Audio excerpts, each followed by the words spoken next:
আমরা জানি যে দুইটা যোগ করলে আমরা 1 1 0 যোগ করলে 1 এইখানে তো ডিফারেন্স হয়ে যাচ্ছে। 0 0 যোগ এখানে তো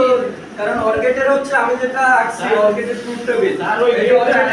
অর্গেটের হচ্ছে সিস্টেমটা হচ্ছে এ তে দুইটা 0 বি তারপর দুইটা 1 আর বি তে 0 1 0 1 0 0 যোগ করলে 0 0 1 যোগ করলে 1 1 0 যোগ করলে 1 1 1 যোগ করলে হয় 1 0 আমার লেফটের সংখ্যা আগে পড়ে রাখছি কিন্তু এই হিসাবটা ঠিক আছে টেবিলে একটু আমার কাছে মনে হচ্ছে একটু সমস্যা আছে। সমস্যা বলতে এই ট্রুথ টেবিলের ভিতরে যদি ধারাবাহিকতা সমস্যা সেটাই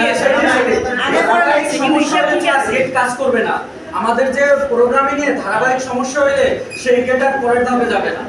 সেই গেট ওইখানেই থামাই দিবে। ধারাবাহিকতা ঠিক আছে কিন্তু মানে এখানে ধারাবাহিকতা নাই কিন্তু ইকুয়াল তো ঠিক আছে না ইকুয়াল ঠিক আছে স্যার, আমি সবাই বলছি ইকুয়াল ঠিক আছে কিন্তু আমাদের প্রোগ্রামিং ক্ষেত্রে যখন গেটটা কাজ করবে ও যখন ভুল ধরে ফেলাইবে ওর পরের ধাপে যাবে না।